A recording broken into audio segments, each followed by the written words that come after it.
राधे राधे दोस्तों। मीरा चरित्र का क्रमशः आगे का भाग। मीरा का अधिकांश समय भावावेश में ही बीतने लगा। विरहावेश में उसे स्वयं का ज्ञान ही न रहता। ग्रंथों के पृष्ठ पृष्ठ में वह अपने लिए ठाकुर का संकेत पाने का प्रयास करती। कभी ऊंचे चढ़कर पुकारने लगती और कभी संकेत कर पास बुलाती। कभी हर्ष के आवेश में वह इस प्रकार दौड़ती कि भूल ही जाती कि सम्मुख सीढ़ियां हैं। कई बार टकरा कर वह जख्मी हो जाती। दासियां साथ तो रहती, पर कभी कभी मीरा की त्वरा का साथ देना उनके लिए असंभव हो जाता। जो मीरा की मनोस्थिति समझते वे उसकी सराहना करते, उसकी चरण रज सिर पर चढ़ाते। ना समझ लोग हंसते और व्यंग करते।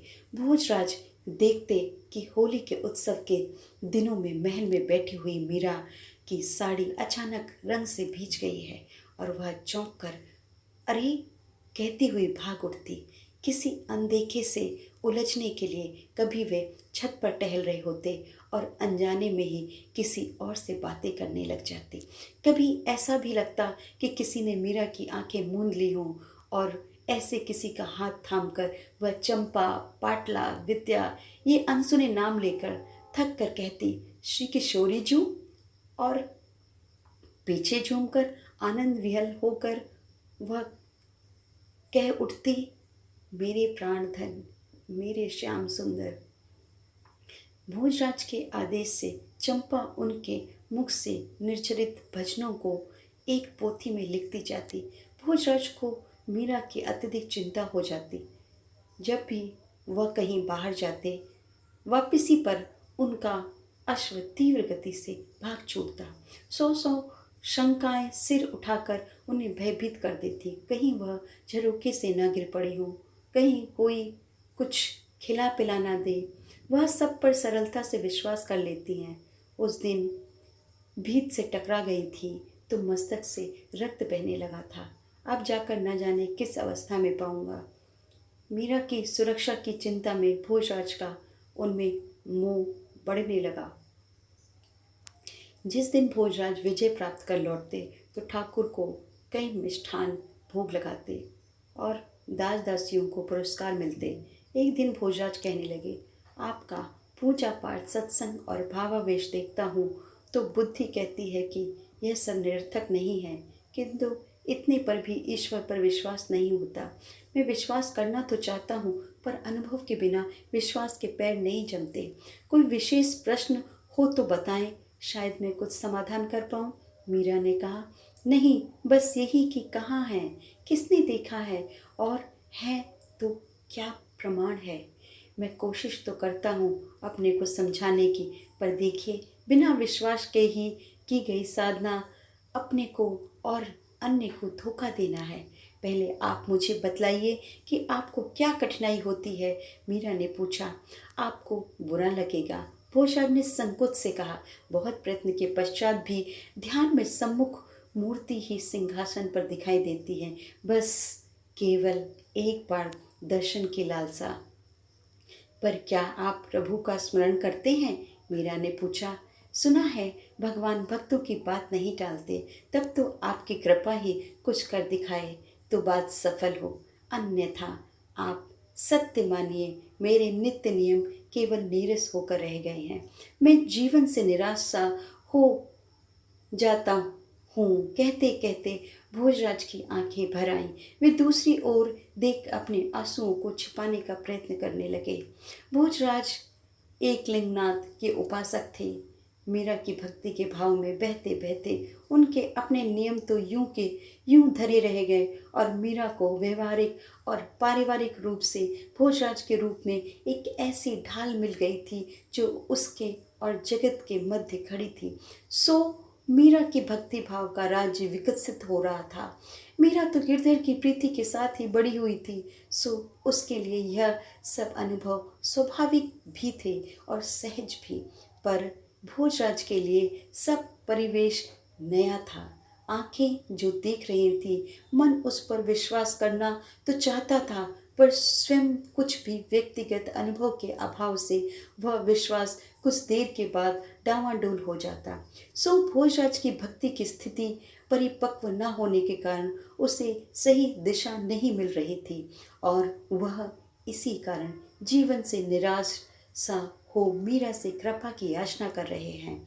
क्या मेरी प्रसन्नता का लिए भी आप प्रभु का स्मरण नहीं कर सकते? मीरा ने पूछा। वही तो करने का प्रयत्न कर रहा हूँ। अब तक जैसे श्री गीता जी में वर्णित है कि विराट पुरुष के देह में ही संसार है, वैसे ही आपकी पृष्ठभूमि में मुझे अपना कर्तव्य राज्य कार्य दिखाई देते हैं, किंतु कभी भगवान ने दिखाई देते? दृढ़ संकल्प हो तो मनुष्य के लिए दुर्लभ क्या है? मीरा ने गंभीरता से कहा। देखिए, मेरे मन में आपका बहुत मान सम्मान है, पर मैं आपके सांसारिक विषयों के बीच ढाल की तरह आ गई हूँ। अब वह सब आपको प्राप्त नहीं हो सकते।